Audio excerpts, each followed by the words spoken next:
Hi friends, Bhagavad Gita కర్మయోగం అధ్యాయం 3. భగవద్గీతలో 3వ అధ్యాయం కర్మయోగం. ఈ అధ్యాయం మనం ఎలా పనిచేయాలి, ఎందుకు పనిచేయాలి అనే విషయాన్ని స్పష్టంగా చెబుతుంది. నేపథ్యం: అర్జున అడుగుతాడు, జ్ఞానం గొప్పదైతే ఎందుకు నన్ను యుద్ధం చేయమంటున్నారు? అప్పుడు కృష్ణ ఇలా వివరిస్తాడు. ప్రధాన బోధనలు: పని తప్పదు, ఎవరు పని చేయకుండా ఉండలేరు. ప్రకృతి మనల్ని పని చేయిస్తుంది, కాబట్టి పని నుంచి పారిపోవడం సరైనది కాదు. నిష్కామ కర్మ: పని చేయాలి, కానీ ఫలితంపై ఆశ పెట్టుకోకూడదు.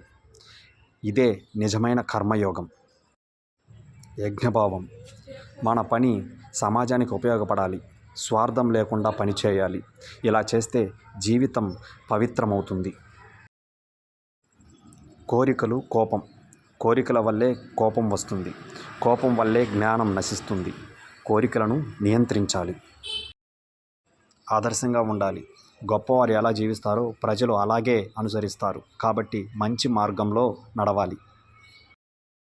ముఖ్య భావన: పని చేయడం తప్పు కాదు, స్వార్థంతో చేయడం తప్పు. ప్రసిద్ధ శ్లోకం: లోక సంగ్రహమేవాపి సంపశ్యన్ కర్తుమహర్షి. అర్థం: ప్రపంచం మంచి కోసం పనిచేయాలి. ఈ అధ్యాయం సారాంశం: పని చేయకుండా ఉండలేం, ఫలితం ఆశించకుండా పని చేయాలి, స్వార్థం లేకుండా జీవించాలి, కోరికలను నియంత్రించాలి. ఈ అధ్యాయం సులభంగా చెప్పాలంటే, స్వార్థం లేకుండా పనిచేయి, ఫలితం గురించి ఆలోచించకు. ఇది 3వ అధ్యాయం. తదుపరి 4వ అధ్యాయం. మిగతా అధ్యాయాలు కూడా మిస్ కాకుండా చూడాలంటే మన ఛానల్ని సబ్స్క్రైబ్ చేసుకోండి, కమెంట్ చేయండి, మీ ఫ్రెండ్స్కి షేర్ చేయండి.